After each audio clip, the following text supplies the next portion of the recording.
mila esker gonbidatzeagatik eta bakatu egoera berezi honetan emateagatik hitzaldi hau parez pare eta aurrez aurre beharrean bideo bidez, baina gaur egungo baldintzek ez dute beste aukerarik ematen. Kate batzuk dauzkagu, osasun baldintzak jarritako kateak, eta kate ez hitz egiten dugula, beste kate batzuk epatuko ditugu gaurrez.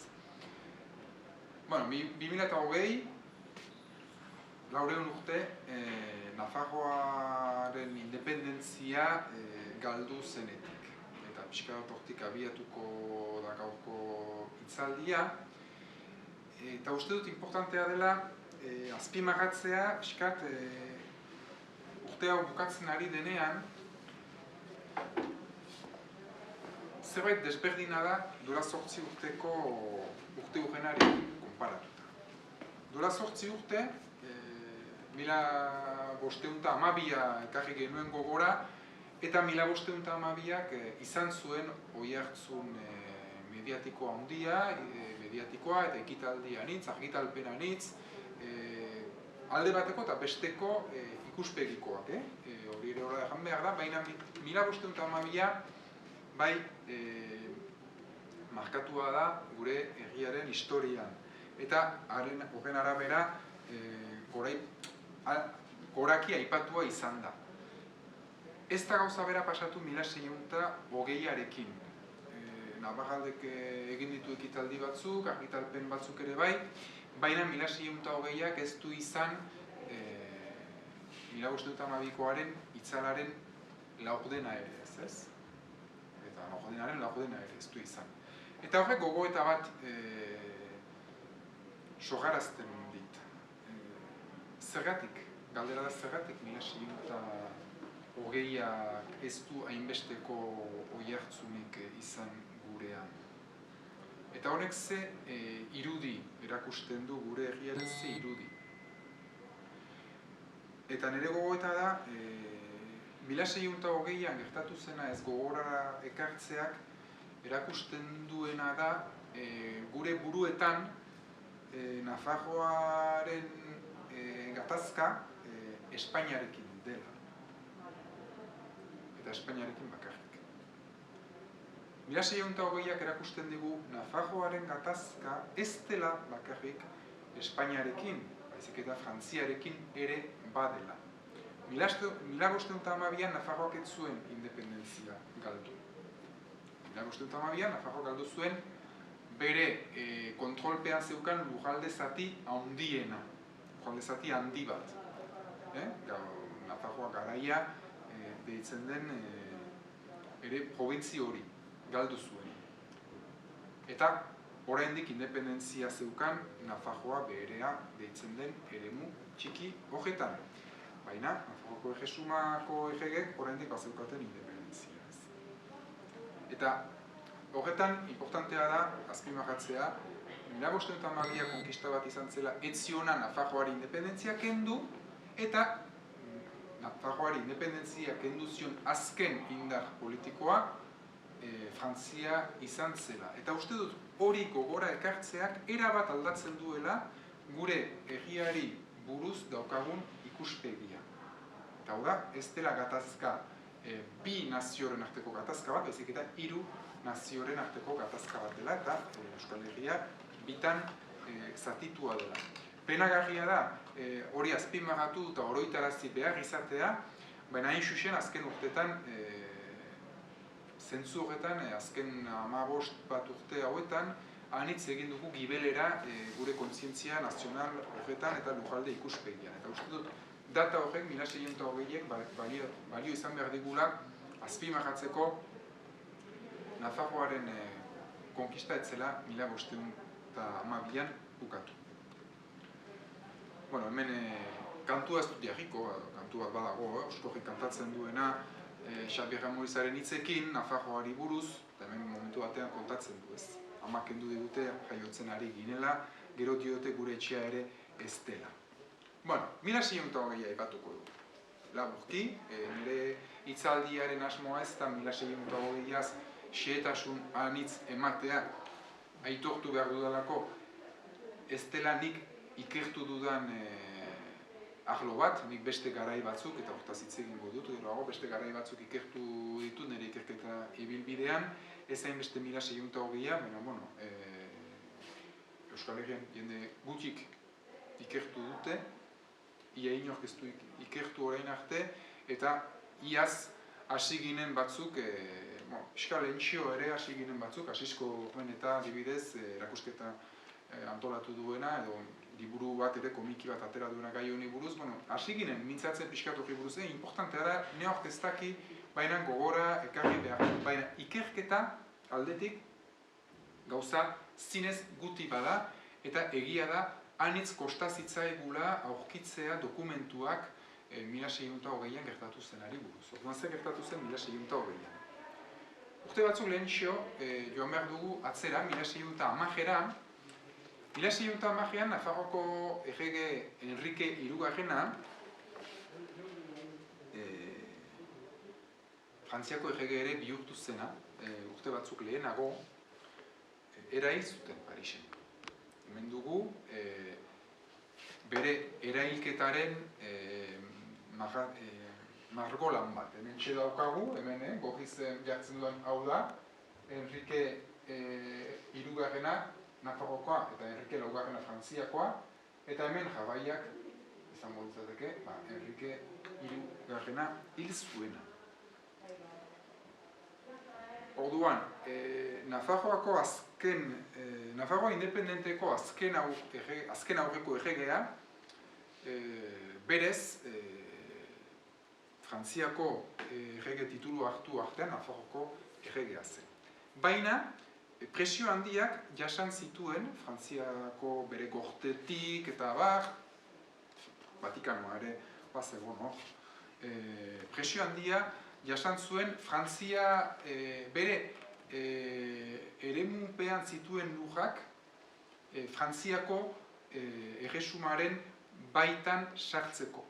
Enrique Hirugarrenaren tituluak ziren Frantziako eta Nafarroako, edo Nafarroako eta Frantziako errege, baina Frantzia eta Nafarroa bi estatu bereiz izanik.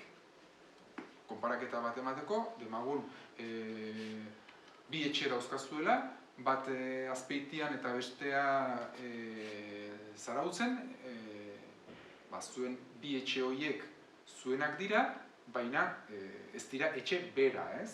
Eta hemen Nafarroko erregeak zeukan beste etxe bat, Frantziako gortea ere berea zen, baina Frantzia eta Nafarroa ez ziren estatu bera.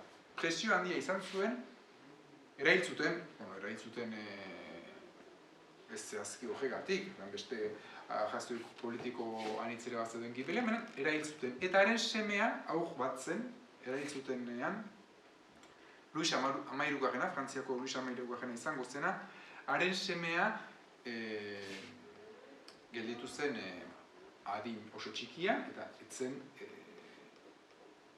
Frantzia eta Nafarroa gobernatzeko adinean. Orduan, Enrique Hirugarrenari presio egiten zion Frantziako politikako aurpegi oso ezagun, aurpegi edo bederen izen oso ezagun batek eragin handia izan zuen Luis Amairugarrenaren gainean. Eta hori zen Richelieu kardinala, eta arek bai nahi zuen Nafarroa Frantzian urtzea, eta haren hezkuntzapean hasi zen Luis Amairugarrena. Iritsi zenean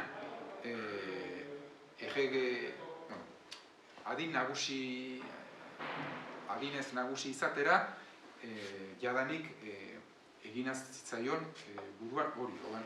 Luis Amairugarrena zer zen? Nafarroako eta Frantziako errege, baina bera Parisen zen, bera buruan Frantziako errege zen gehiago, eta bazeukanan txokotxo bat Nafarroa deitzen zena, baina Enrique Hirugarrena oinarrian Nafarroako errege baldin bazen, eta gero bihurtu bazen Frantziako errege, haren semea zuzenean bihurtu zen Frantziako eta Nafarroako errege. Nafarroa, pentsazazue, Frantziako maparen arabera, Nafarroa ze gauza txikia zen, Nafarroa behereaz mintzo gara, eta gero beste lur batzuk ere kudeatzen zituenak, Biarnoa eta abar, ez? Luis Hamahirugarrenak erabaki zuen batasun ediktua, Paueko ediktua deitzen dena izenpetzea, eta hori izan zen 1620an, udazken partean, urriazaro parte horretan, ez zuen Nafarroako gortearen, Nafarroako biltzaren, Nafarroako biztanleen adostasunik hori egiteko. Berak erabaki zuen, bere armadako batzuekin etorri zen Nafarroako, ez Nafarroako lujetara, Biarnoko lujetara, Navarren koxera, zehazki, eta han dekretatu zuen Nafarroa Frantziarekin batuko zela. Eta horrez geroztik ez zirela bi erresuma, baizik eta bat. Ados, herriaren borondatearen kontra. Eta lehen aipatu duzu Irujok idatzi duen liburu hori, hementxe dagoena, zinez liburu gomendagarria eta interesgarria, nik ejan dezakeena baino anitzez hobeki esplikatzen duena, nola Nafarroko biztanleek eta ordezkariek ez zuten sekula onartu 1620ko batasun ediktu hori. Bai, nik uste hori oso importantea dela azpimarratzea. Beraz, gure legedien arabera, erregeak, Nafarroko erregeak, baina bereziki bere buruan Frantziako erregezenak kendu zigun gure herriaren ganako buru jabetza. Eta orduan, Nafarroa behereko lurrak Frantziaren zaintzapera, Frantziaren kontrolpera pasa zirenetik, erran dezakegu, Nafarroa ez zela gehiago herri independente bat, eta zela estatu bat gehiago lurren kontrolik ez zuena. Eta lurren kontrolik ez duen einean, estatua desagertzen da munduko estatuen mapatik edo zerrendatik. Baina, hala ere, Frantziako eta Nafarroako errege tituluak segitu zuen aintzina. Naiz eta Nafarroa Frantziak irentsi, Nafarroatik gelditzen zen, Nafarroako beste zati handi bat, Espainiak bereganatua zuen hainbat mende haietan, hainbat hamarkada haietan. Hala ere, Nafarroako erregea segitzen zuen Frantziako eta Nafarroako errege izaten. Ez Nafarroako eta Espainiako errege izaten. Nafarroako eta Frantziako errege. Frantsesek erran da, Frantziako eta Nafarroako errege, bai?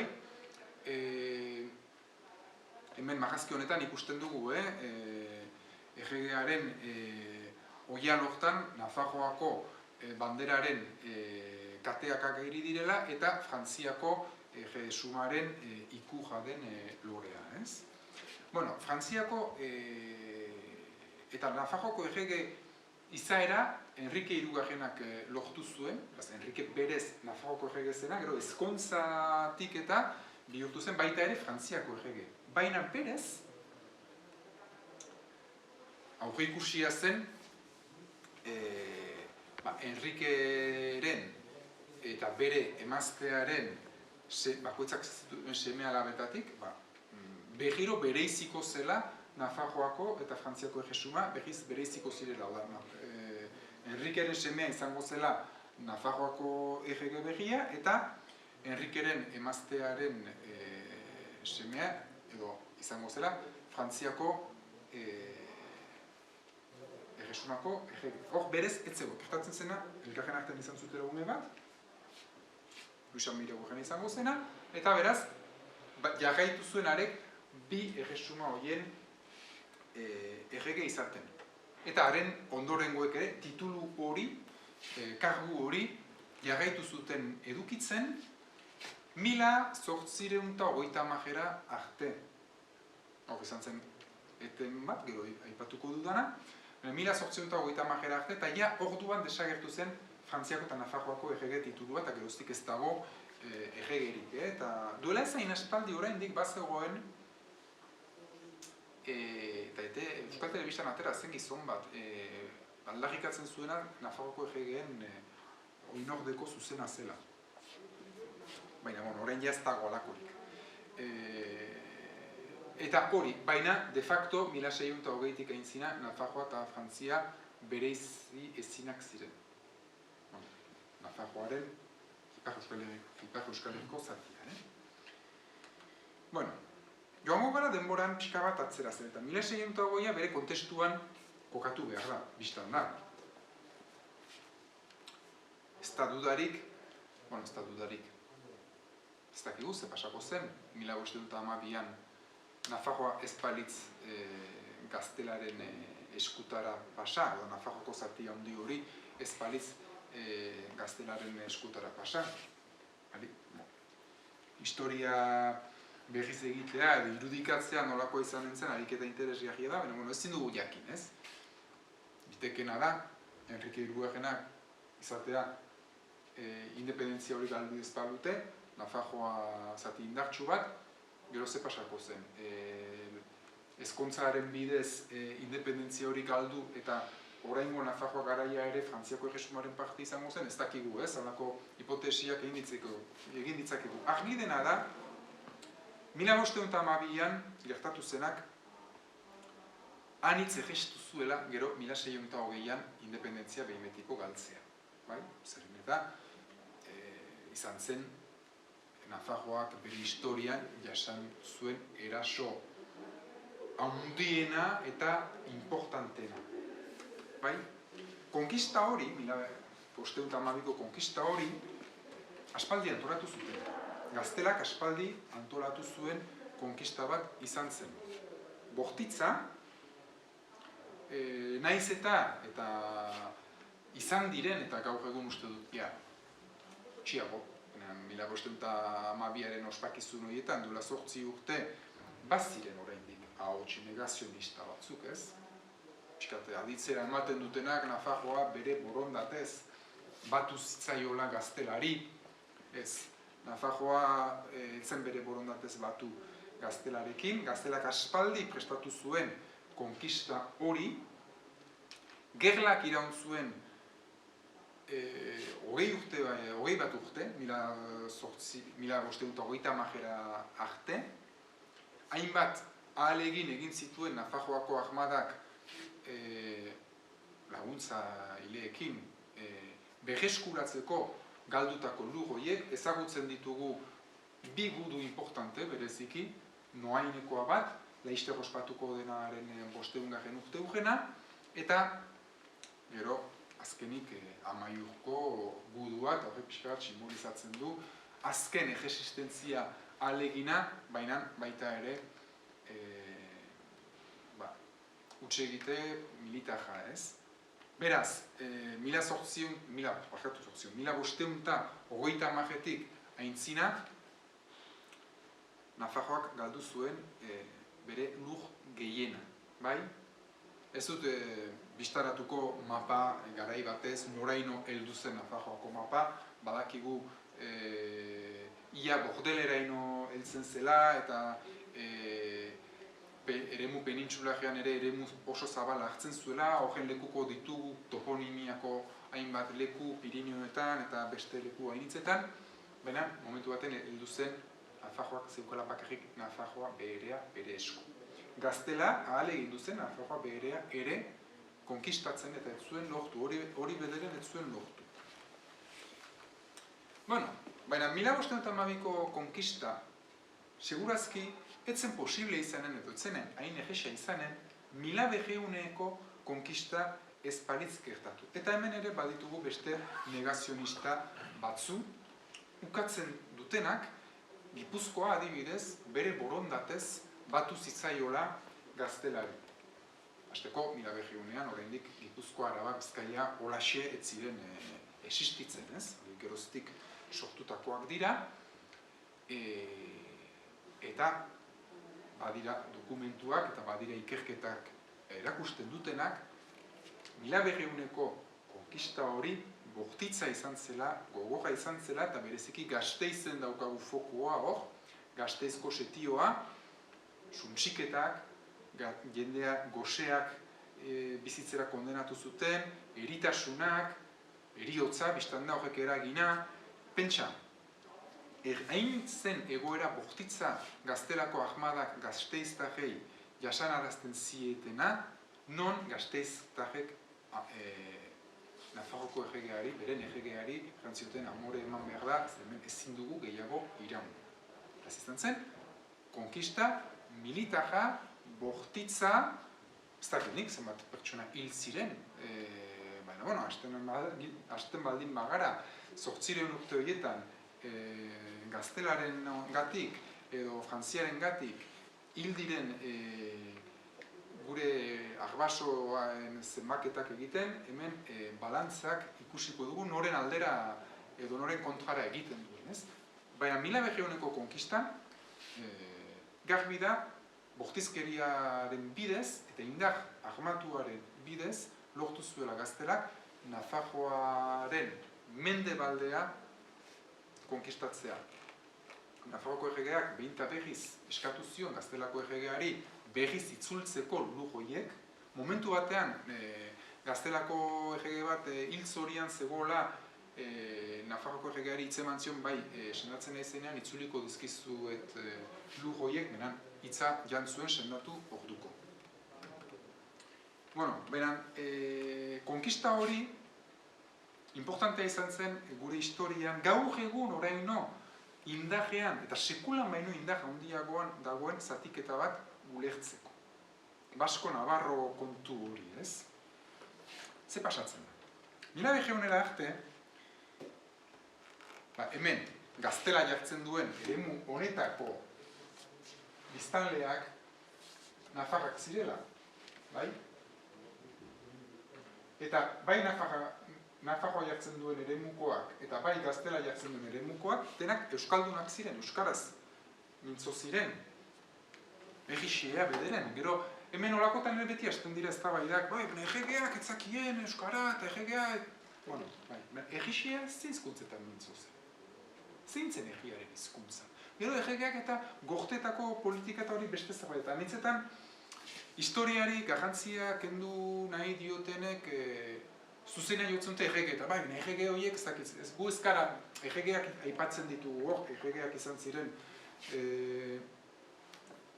simbolizatzen dutena gauza anitz, egegeak ez dira egia. Ikusi dugu 1620an egegeak egiaren borondatearen gainetik hartu zituela erabaki batzuk.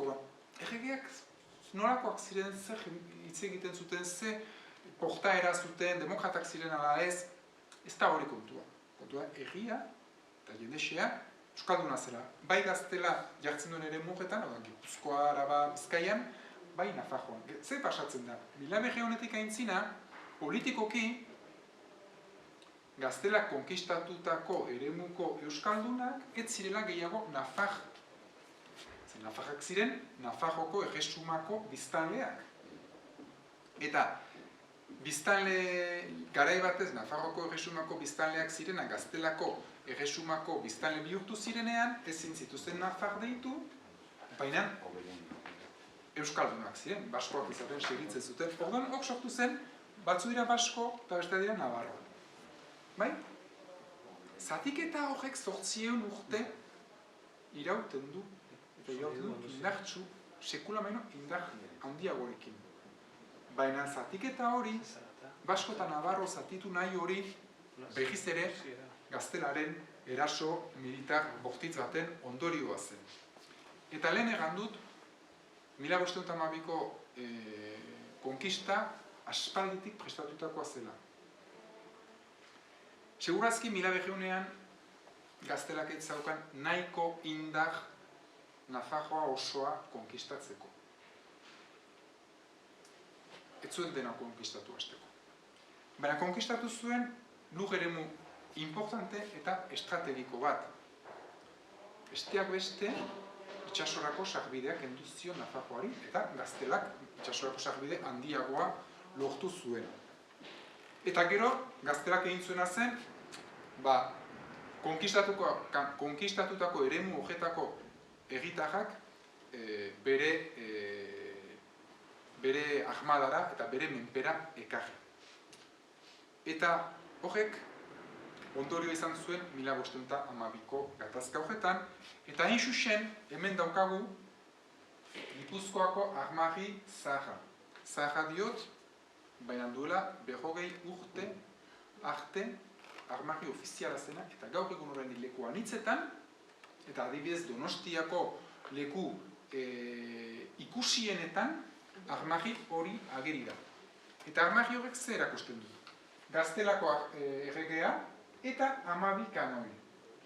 Eta 12 kanoi horiek dira, hain zuzen, Belateko guduan, Nafarroko konkistako gatazka horretan, Nafarroko armadak Gaztelako armadaren kontra egin zuen borroka batean, Gipuzkoarrek Gaztelako armadara sarrarazi zituzten Gipuzkoarrek egin zuten gudu batean lortu zituzten kanoiak. Nafarroko erresumak belaten zituen 12 kanoi horiek, Nafarroko armadak galdu zuen borroka hura, eta Gipuzkoarrak zirenez Gaztelako armadako kideak momentu hartan, gatazka hori, edo bataila hori irabaztea eskertzeko, Gaztelako erregeak armarian hauek jartzeko oparia egin zion Gipuzkoari. Beraz, Gipuzkoako armari ezain zahar horrek simbolizatzen du Nafarroaren konkista eta Euskal Herriaren zatiketa. Urte batzuk lehenago, parentesi txiki bat edo aipatu nahi dut ala ere gure herriaren gatazka gaztelarekin, frantziarekin, ez dela oraingoa, 1000 urte atzeragoaz orain, eta gaztelagia bazeuzkan gogoa, bazeukan hemengo lurrak bere ganatzeko, eta hori pasatu zen Bizkaiarekin. Bizkaia, hainbat aldiz, 1076-etik aintzina, 1200-era arte, hainbat aldiz, batzutan Gaztelako erresumaren parte zen, eta beste batzuan Nafarroako erresumara itzultzen zen. Antziren jauntxoen interesen arabera, interes ekonomikoen arabera. Beraz, batzutan, izatzen ziren jauntxo batzuk, ikusten zutenak interesa Gaztelaren menpe izateko, eta beste batzutan, Fidel, beste belaunaldi batzuk ziren, Nafarroako erregearekiko leialak eta itzultzea eskatzen zutenak. Hemen ere, ez gara hitz egiten ari, egiaz eta egitar xeez, bai? Bueno, eta orain, 1620-tik joan gara atzeraka, ze ustut importantea dela ulertzeko gure egian 1620 dela katebegi bat hain zuzen, baina etzen azkena izan. Eta ustut hori ere importantea dela. Oda, gure gainberaren kronika horretan, 1620 etzen azken gertakaria izan. Handik, ia 200 urtera, gertatu zen Frantziako iraultza. Bai? Eta Frantziako iraultza Euskal Herriaren historian gertakari biziki importantea izan zen. Eta Euskal Herriaren historian diotzen, Ipar Euskal Herrian erabateko importantzia izan zuen, baina eragin handia izan zuen baita ere, gero, hamarkada batzuk geroago, Euskal Herrian gertatuko zenean. Bai? Frantziako iraultza, 1789an, Europan goraipatua den iraultza bat, eta dudarik gabe ekarri zituenak aintzinamendu handiak orokorrean, baina Frantziako iraultzak Ipar Euskal Herrian izan zuen eragin handi bat. Ezabatu zituela Ipar Euskal Herriaren berezitasuna, euskal nortasuna egiten zuten osagaiak, ez? Ipar Euskal Herrian, eta Bretainian, eta Kortxikan, eta Oksitanian, eta bere menpez euskan herrialde guztietan, ez? Frantziak bere proiektua zuen Parisen zentralizatuta eta oso modu uniformizatzaile batean ulertzen zuen eta ulertzen du bere proiektu politikoa, ez? Hemen liberté, egalite, fraternite aipatzen denean, hola ulertu behar da, ez? Orduan, bai ekarri zituen ideia berriak Frantziako iraultzak, honekin batera, Euskara debekatu zuen, Euskararen debekuaren eta historia luzea naiz sartuko eta badira ni baino adituagoak direnak allo horretan, bai simbolizatu zuela frantsesa zela hizkuntza nagusia eta besteak baztertu behar zirela, ez? Bereziki, Lapurdik, Nafarroa bereak eta Zuberok azituzten beren instituzioak. Lapurdiko biltzaja, Nafarroko estatuak eta Zuberoko silbietak.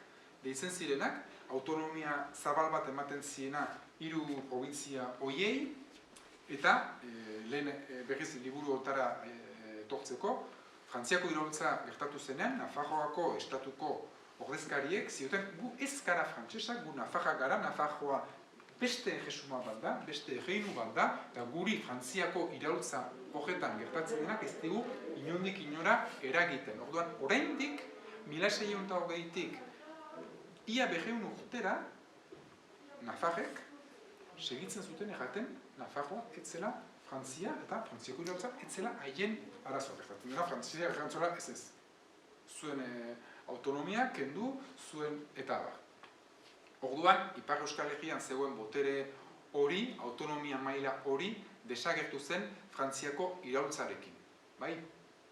Hemen, Frantziako iraultzaren ondoren etorri zen pertsona baten marrazkia dugu, Napoleon dugu. Napoleon ere elementu importante bat izan zen kronika horretan. Hemen aipatzen dut, ez? Liberté, egalite, fraternite. Eta hemen, badago esaldi bat, laugarrena, ez? Minatzen du liberté, egalite, fraternite, beraz, askatasuna, berdintasuna, anaitasuna, ou la mort. Askatasuna, berdintasuna, anaitasuna edo eriotza. Ikusten dugu ze bortitza den lelo hori, ez? Eta gero, erdian, unité indivisibilité de la République. Errepublikaren batasun zati ezina. Eta hori da Frantzian gaur egun, konstituzioan indarrean dagoen, eta lehen artikulua da, Frantziako lehen artikulua, konstituzioko lehen artikulua, Frantzia errepublika zati ezina da, ezin da zatitu. Berdintasun hori, egalite hori, anitzetan da, ez da bai da iturri, berdintasuna, ez? Zuek erraten duzu egalite, eta gero, ez dizki guztu eskubideak onartzen Euskaldun gisa, ez? Frantsesen berdintasuna da, berdintasun individuala, hau da, eskubide kolektibo bereizgarririk ez izatea. Denek dugu eskubidea hezkuntzarako, denek dugu eskubidea lan baterako, hainbat eskubide, ez? Eta orduan, noski, Frantziak nola ulertzen du hori. Simple, adibide simple batekin errateko. Frantsesek ulertzen duten berdintasun printzipio hori urratzen da, baldin eta enplegu baterako euskara eskatzen baldin bada. Zeren eta paristar batek eskubidea dauka, nahi izan ezkero, Donibane Loizunen, lan bat edukitzeko, lan postu hortarako euskara eskatzen baldin bada, paristar horrek eskubide hori galtzen du. Beraz, egalite, frantsesen egalite hori urratuko litzateke. Guretzat berdintasuna da, zu frantses gisa daukazun eskubide bera daukat, nik euskaldun gisa. Frantsesek hori ez dute hola ulertzen zen, frantsesentzat euskaldunak ez baikara. Ezer, euskaldunak frantsesak baikara, ez? Orain, ez da bakrik eskubideak ukatzea. Frantziako iraultza denboran, euskaldunek ez zuten bat egin. Ez iraultzaren ideiekin. Zer, erraten da, Lapurdiko biltzaka eta horiek, Frantziako iraultzak aldarrikatzen zituen gauzak baino, urgunago joaten zirela. Frantziako iraultzak salatzen zituen zenbait nobleen eta zenbait privilegio eta demokrazia falta batzuk, baina Lapurdi, Nafarroa berean, Zuberoan, horiek ez ziren gertatzen. eta hori ere uste dut Irujoren liburuan agertzen dela, ez? Edo besteren batean, uste Irujok aipatzen duela, gizarte gisa eta gizarte demokratiko gisa Euskal Herria, Frantzia beno askoz aintzinatuagoa zela, eta orduan Frantziako iraultzak aldarrikatzen zituenak jadanik betetzen ziren Ipar Euskal Herrian. Baina ezin zenez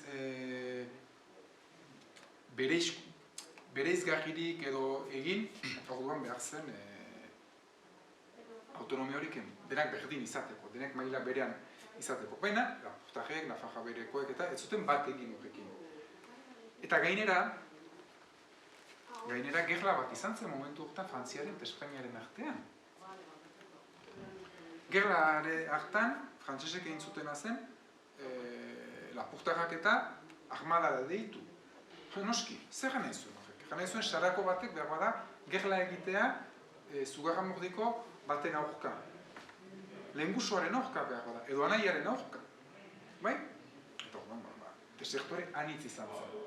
Frantziako iraultzaren ordezkariak torri ziren Lapurdira, represio latz bat egitera, iraultzaileak ez ziren horiek, iraultzaileak, Frantziako iraultza zentralizatzaile horren arabera ulertuta zigortzeko.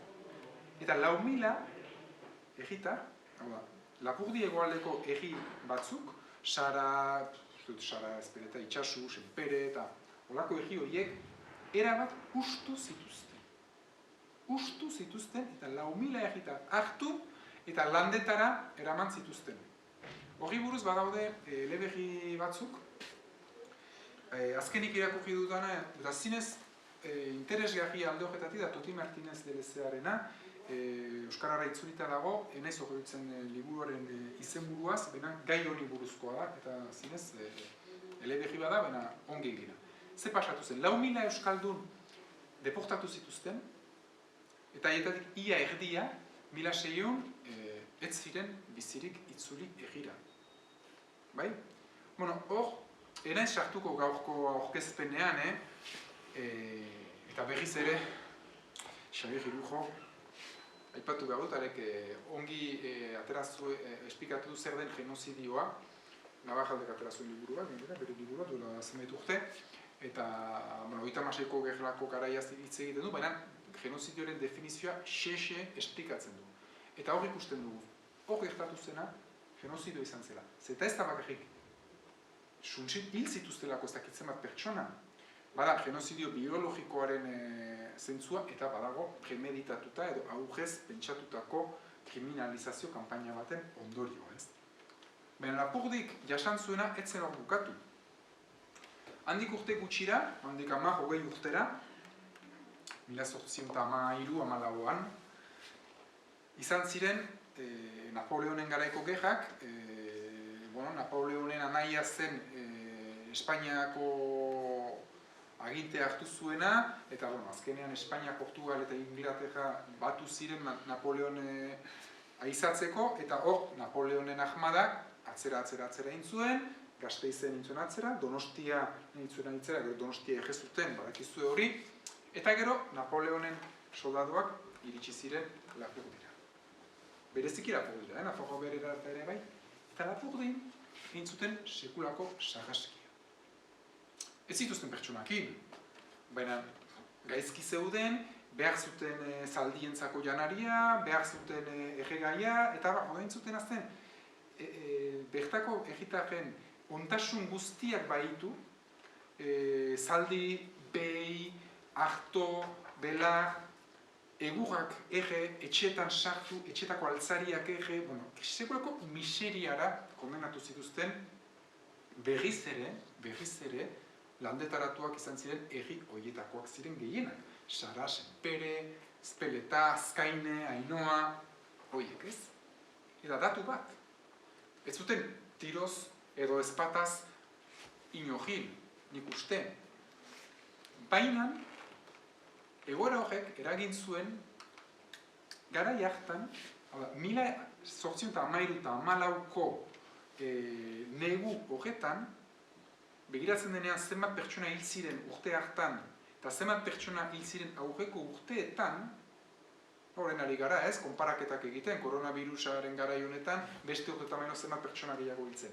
Lapurdin bakarrik, garai hartan, 5.800 lagun gehiago hil ziren. Hori, ikaragarria da Lapurdi bezalako provintzia txiki bat entzat.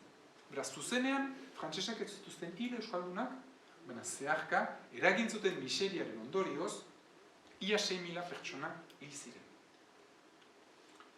Hala, 1620aren ondorioetan gaude.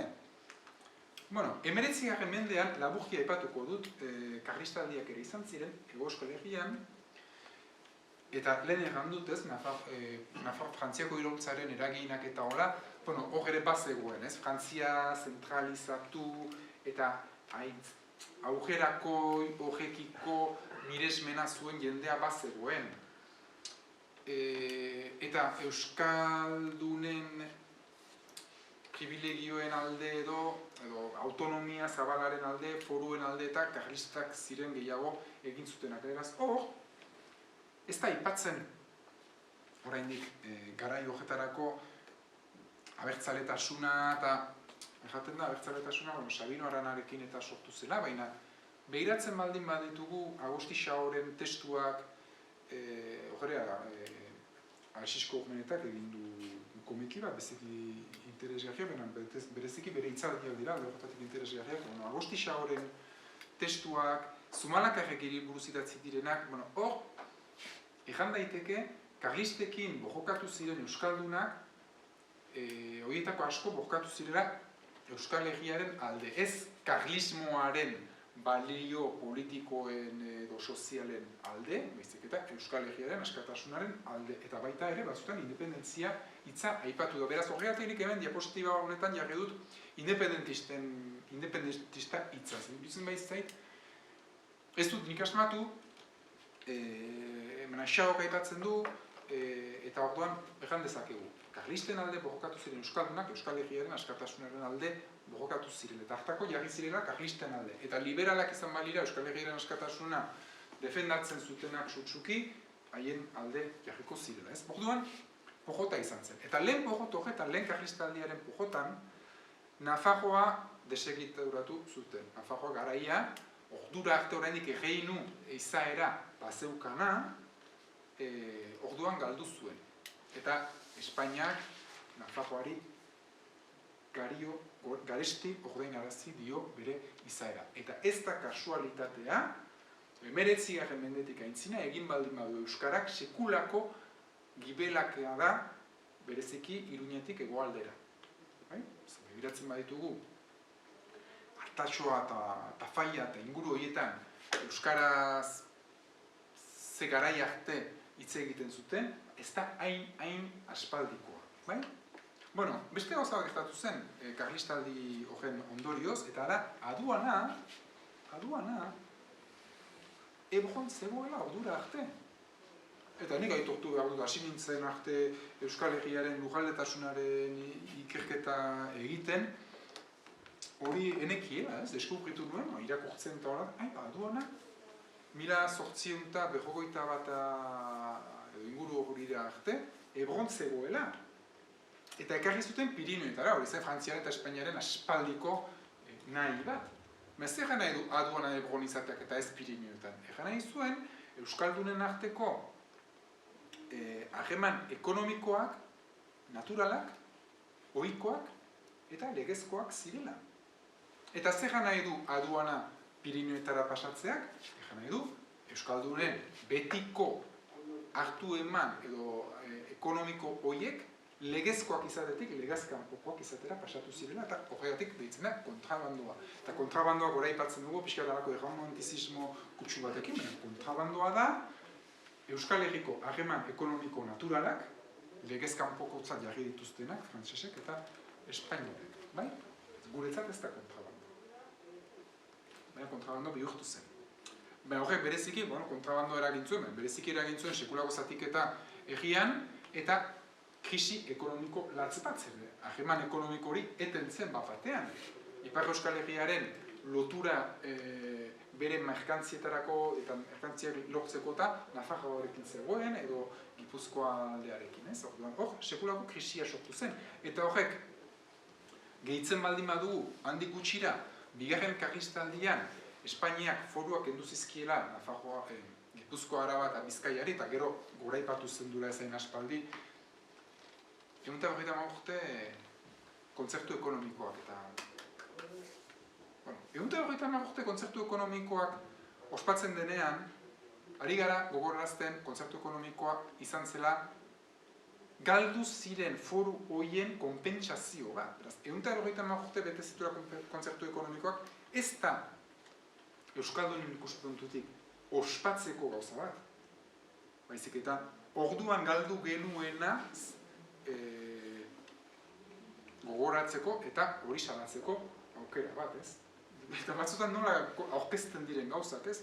Ze ongi, 150 urte kontzertu ekonomikoa dugunetik, ez ez? 150 urte foru haiek galdu genituenetik, kendu zizkigutenetik, ez? Bueno, eta horrek eragin du, bi karlistaldi horiek eta eragin dute miseria ekonomiko bat gitarrena, kapitalismoak ere bai, kapitalismoak gora egin du, bueno, ena esartuko, ez? 19. mende bukaera horretan izan da, industrializazio handi bat, etorkin holde handi bat, eta hemen kontua ez da etorkin kontra mintzatzea, baizik eta etorri zirela trumilka eta leku batetik, herrialde batetik, Espainiatik, ez ziren etorri mundu osotik, eta etorri ziren Espainiara etorriko balira bezala, eta 1000 biztanleko herri batean, batean 20.000 begiratu behar dira, Bilbo inguruko Erandio bezalako herri bat adibidez, itxura aldatu zen denbora gutxian, edo Angelu bezalako herri bat, edo, bueno, hor, Euskaldunak erabat ito ziren leku anitzetan, ez? Bueno, eta beste data bat aipatu nahi dut, ja, bukatzen joango gara, hau ez da zuzenean Euskal Herriari dagokiona, lehen mundu gerra, baina bai eragin handia izan duena Euskal Herria. Lehen mundu gerra, bere behikitan bete dira 100 urte, beneri lehen mundu gerra ez zait interesgarria iruditzen bereziki gerlako gertakarien gatik, baizik eta giroa, testu ingurua eta aurretik etorri denaren gatik. Eta hemen ere gaude Frantziako iraultzaren jarraipenean, beraz, 1620-tik Frantziako iraultzara, 1620an bai, Frantziak Euskal Herriko, iparraldeko eremuak bere ganatu zituen, baina ez zuen lortu, ikusi dugu, Frantziako iraultzan oraindik Euskaldunak aske sentitzen zirela, edo ez zirela frantse sentitzen.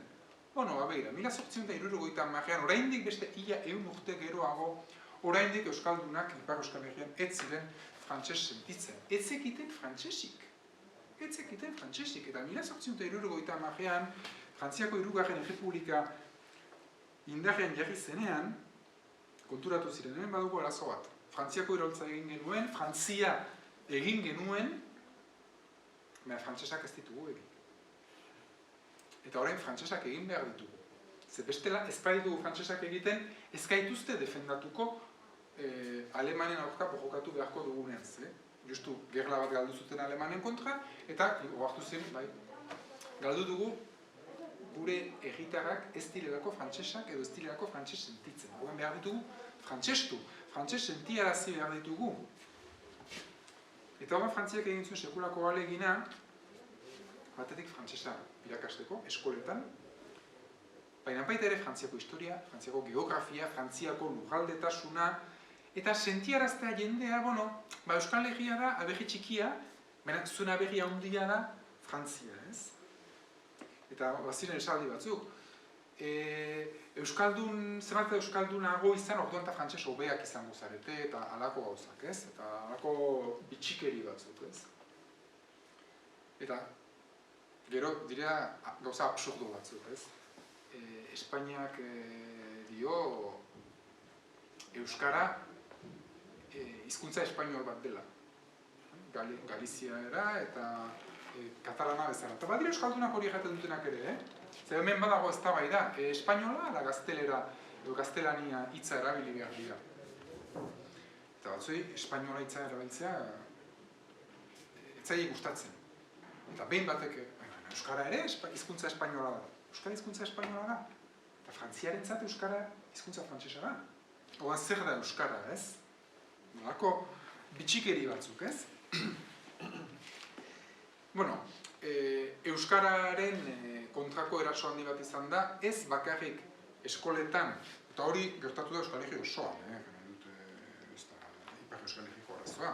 Ez da bakarrik izan, eskolan euskara ez irakastea, euskara debekatzea eta frantsesa irakastea, baizik eta euskalduna izatearen lotsa sagaraztea jendearen barru eino. Eta sinetxaraztea euskalduna izateagatik ezin zela heldu maila sozialean maila batzuk igotzera.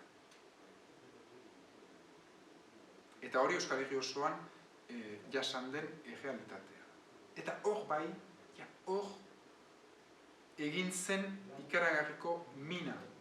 Zer eta hor sartzen gara, ez makropolitikan, ez historia handia sartzen gara pertsona bakoitzaren psikologia, pertsona bakoitzaren bizipenetan, pertsona bakoitzaren ambizio ekonomikoetan, edo klase sozialea zigotzeko gogo horretan, edo ez dakit. Gauza hori guztiak, ahalkea, lotxa eta bar. Eta hor bai, zu euskalduna zarelako tontoa zara. Euskalduna zarelako pobrea zara. Euskalduna zarelako auta hori. Eta hor jendeak frantsesa izango naiz, edo espainola izango naiz. Hobe da, mundu honetan, zerbait izateko. Eta hor sartu zen. Hor bai, egin zitzaion euskarari eta euskal nortasunari sekulako kaltea, eta hor ja sartzen gara, 19. mende bukaeran hasten gara, eta 20. mende. Egan behar nuen 20. mende bukaeran arte, baina nago gaur egun oraindik horrek ez duen segitzen. Euskararen prestigio falta horrek ez. Bueno, bitartean, euskaldunak trumilka, milaka egon ziren itsasoz bestaldera, edo batzuk Parisera, edo hola, aberastasun bila eta bar. Hor ere aztertu beharko da, ez dakit sakonki aztertua den, baina ez ote zen hor exilio behartu bat, antolatua zen, emigrazioa erabat antolatua zen. Eta justu, kasualitatea ote da, milaka euskaldun bidali zituztenen Ameriketara, beste milaka pertsona etorri izana kostaldera, Euskal Herriko kostaldera, Bizkaitik Bilbotik Baionara ino, bereziki Bizkaian eta Baiona eta inguruan, Manes Goienetxe historialari izenak, idatzia du, liburu batean baino gehiagotan, ordezkatze koloniala hitza. Trukea begibistako da, eta datuako daude, zenbat biztan ez zeuden lehenago eta zenbat gero, zenbat joan ziren eta zenbat etorri, eta hor ere izan zen, euskararen ahalkea sartzeaz aparte, izan zen ordezkatze hori, ez? Eta gero gerlara etorriko gara, 14ko gerla horretan, milaka eta milaka euskaldunek, Ipar Euskal Herriko euskaldunek gerla egin zuten Frantziaren alde, frantsesekin, Frantziaren menpe zeuden beste herrialdeekin gerla egin zuten, odola isuri zuten, eta horrekin lortu zuten frantses eredugarriak izatea, ahotasun bat izatea, eta hori gero areagotu zen ondoko urteetan, ez? Eta hemen ere beste hildako kopuru bat. Lehen, ia 6.000 pertsona hil ziren 1814an, ia 2.000 hil ziren 10 urterenago, 14ko gerlan, beste 6.000 hil ziren, hain xuxen, landetaratu kantu hori, Gojakeneren kantu ezagun hortik hartuta, trintxeretan hil ziren 6.000 euskaldu. Gehienak Ipar Euskal Herrikoak. Ipar Euskal Herriaren biztanlegoaren 4% gutxi gora bera. Eta horrek egiten du ere gure herriaren zatiketa ezaugarri berezi bat, non Hego Euskal Herrian gerlak egin dira, hainbat gerla egin dira, espainolen kontra edo gerla zibil gisa. Euskal Herrian bertan ere izan dira bi bandoak, ez baina bintzat, ez da Espainiarekin batera gerla egin beste estatu baten aurka. Baina Ipar Euskal Herriko euskaldunek egin dituzte 3 gerla Alemanen aurka eta bat Algeriaren aurka. Ipar Euskal Herriko euskaldunak Frantziarekin batu dira beste norbaiten kontra. Eta Hego Euskal Herriko euskaldunek gerla egin dute, Espainolen kontra. Eta horrek ere, estatu menderatzaile horiekiko ikuspegia eta hagimana aldatzen du. Eta horrek egin du, Ipar Euskal Herriko euskaldunak askoz otzanagoak izatea Frantziarekiko, edo askoz identifikatuagoak izatea Frantziarekin, eta ez da hori bakarrik arrazoia, hori ere bada, ez? Eta odolarekin egiten dutena da, Frantziarekin lotu, eta hemen olako omenaldiak urtean bizpahiru izaten dira, hiler monumentuak eta abar, Ipar Euskal Herrian, indartzen dutenak Frantziarekiko lotura hori, ez? Azken finean, herri guztietan badago agian zizelkatua Frantziaren alde hil diren pertsonen izen zerrenda, eta horrek lotzen du herri hori Frantziarekin, bai? Modu fisiko bat. Eta bukatzeko, 36koa. Badakizue, nioak baino hobeki eta nahi baino hobeki, beraz, enaiz luzatuko, hemen badut bideo bat ez dut jarriko, pasako dizuet YouTubeko, ez dakit, YouTubeen publika daiteken egin eskubide eta kontu horiengatik, baina hemen dago 36ko gerrako irudi batzu daude, eta exilioaren irudiak, umeak itxasuntzita dioten, luzea da, bospasei minutu irauten ditu, eta ez daukagu horretarako, baina, ikastetxeko pasako dizuet. Ze izan zen 36koak, izan zen suntxiketa, izan zen beldur ikaragarria, bombardaketak noski, gerlako gertakariak, atxiloketak, tortura, exekutatzeak, hori ere genozidioaren fase guztiak betetzen dituen gertakari bat. Hemen badaukagu aitzoleri buruzko, aitzolek jasandako torturei buruzko testu zati bat. Horren txestituetan irakurriko, unkigarria dena, erakusten dola, kolpez xeatu zuten, atxilotuta zen denboran, eta handik gutxira hil zen. 15.000 euskaldun erailtzuten fusilatuta, horiei gehitu behar zaizkie gerlan hil zirenak, bombardaketetan hil zirenak, beste milaka batzuk, baina atxilotuta, esekutatuta eta fusilatuta, Xabier Irujoren arabera behiz ere, 15.000, Nafarroan berezeki izan zen sekulako sarraskia, 150.000 exiliatu, eta horietatik anitz aur, desegira joan zirenak. Hori da gure herriaren kronika. Gaur egun zertan gara, galdera horrekin bukatuko nuke ez. Gaur egun gure zapalkuntza zein egoeretan da, eta berriz ere galdera batekin ez. Eta Xabier Amurizaren hitzak, oskorri kantatuak, Nafarroari buruz, noragoaz, etxerik gabe ez. Hola, gaur hitzaldi hau, bideoz ikusiko nauzue, galderei erantzuteko tarterik ez dut izanen zuri gaitzez, baina, badakizu, edo zein gauza, nahi badiazu idatzi edo, gustora erantzungo dizuet, eta beste batean, ea, egoera hobea izaten dugun, noizbait, eta halako mugak eta konfinamendu eta etxeratzea egindurik eta gabe, lasai egin nahi izanen dugun beste solasaldi. Mila esker.